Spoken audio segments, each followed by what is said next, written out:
Panchatantra stories in Hindi. दोस्तों, हम आपके लिए कुछ नई पंचतंत्र स्टोरीज इन हिंदी लेकर आए हैं, जिसको पढ़कर आपको बहुत मजा आएगा। यदि आप पुरानी पंचतंत्र कहानियों को पढ़कर बोर हो गए हैं तो आपको यह नई कहानियाँ बहुत ही रोचक लगेंगी। यहाँ हमने 2 पंचतंत्र कहानियाँ दी है, जिसमें एक बुद्धिमान राजा की है और दूसरी कहानी जादुई मोमबत्ती की है। एक बुद्धिमान राजा। एक बार की बात है, रामगढ़ नाम का एक बहुत ही विशाल राज्य था। इस राज्य का ये नियम था कि इस राज्य के लोग ही अपने में से अपने राजा को चुनते थे और वह राजा 5 साल तक रहता और जनता की सेवा करता था। 5 साल पूरा होने पर उस राजा को नदी के किनारे घने जंगल में छोड़ दिया जाता था। ये भी नियम था। पिछला राजा अपने 5 साल पूरे करके जा चुका था। अब राज्य को एक नए बुद्धिमान राजा की तलाश थी। नए राजा को तलाशने की जिम्मेदारी राज्य के मंत्री को सौंपी गई।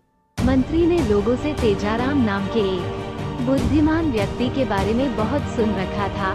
मंत्री एक दिन तेजाराम के पास गया। तेजाराम अपनी पत्नी के साथ एक छोटे से घर में रहता था। मंत्री ने तेजाराम से कहा कि मैंने बहुत से व्यक्तियों से आपकी बुद्धिमानी के बारे में सुना है, क्या आप इस राज्य के अगले राजा बनेंगे? तेजाराम ने मंत्री को कहा कि इसके लिए मुझे एक दिन विचार करने का समय चाहिए। मंत्री ने इसके लिए सहमति दे दी।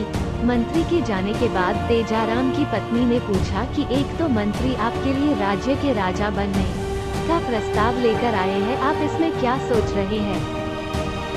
तेजाराम ने कहा कि क्या तुमको पता है, इस राज्य का नियम है कि 5 साल पूरे होने पर राजा को नदी के किनारे के घने जंगल में छोड़ दिया जाता है।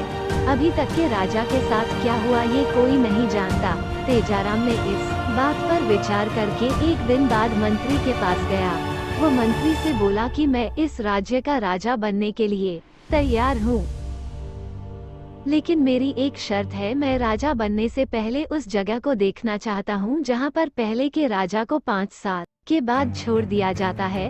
मंत्री ने इस बात पर सहमति जताई और वो कुछ सिपाहियों के साथ नदी के पार के जंगल में गए। तेजाराम ने देखा कि वहाँ पर कुछ कंकाल पड़े हुए थे। फ्रेंड्स, अगर आपको ये स्टोरी अच्छी लग रही हो तो लाइक, कमेंट्स एंड शेयर जरूर करें।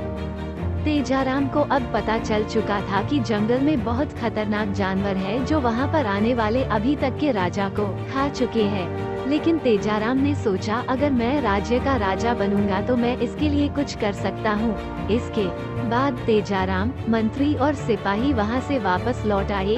तेजाराम ने राजा बनना स्वीकार किया और तेजाराम को राज्य का नया राजा बना दिया गया। हम उम्मीद करते हैं कि आपको नई पंचतंत्र स्टोरीज इन हिंदी जरूर पसंद आई होगी। आप इसके बारे में अपने सुझाव नीचे कमेंट के माध्यम से भी दे सकते हैं। तेजाराम के राजा बनने के बाद राज्य में खुशी का माहौल था। कुछ समय बाद राजा ने मंत्री को आदेश दिया कि नदी के पार का जंगल बहुत बढ़ गया है, जिसके कारण गांव में जंगली जानवर आने लगे हैं, इसलिए जंगल को साफ किया जाए। राजा के आदेश पर घने जंगल को साफ किया गया। जंगल साफ होने के कारण कुछ समय बाद लोग वहां पर आकर रहने लगे। राजा ने लोगों के लिए तालाब बनवाए, सड़क बनवाई और रहने के लिए अच्छे घर बनवा कर दिए, जिससे वहां पर सुविधा की सभी चीजें मौजूद होने लगी और लोग वहां मंडी लगाकर व्यापार करने लगे। अब कुछ समय बाद राजा के 5 साल का कार्यकाल पूरा होने वाला था। तेजाराम की पत्नी ने इस बात पर चिंता जताई। फ्रेंड्स, अगर आपको ये स्टोरी अच्छी लग रही हो तो लाइक, कमेंट्स एंड शेयर जरूर करें। तेजाराम ने अपनी पत्नी को आश्वासन दिया कि मेरे साथ नदी पार अब तुम भी जाओगी। कुछ समय बाद तेजाराम के 5 साल पूरे हुए और उसको नदी के पार छोड़ दिया गया। लेकिन अब नदी के पार का पूरा नक्शा ही बदल चुका था। अब वहाँ जंगल की जगह एक अच्छा नगर था।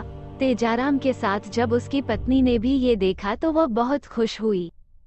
तेजाराम ने बताया कि मैंने अपने राजा के कार्यकाल के लिए ये कार्य करवाया, जिससे यहाँ पर लोग आकर रहने लगे और यह सुनकर नगर में बदल गया। तेजाराम की बुद्धिमानी के कारण उसको अपने राजा के कार्यकाल के बाद अपनी जान नहीं गंवानी पड़ी और वो नए नगर में अपनी पत्नी के साथ खुशी खुशी रहने लगा। इस कहानी से हमें ये सीख मिलती है कि हम किसी भी मुसीबत का सामना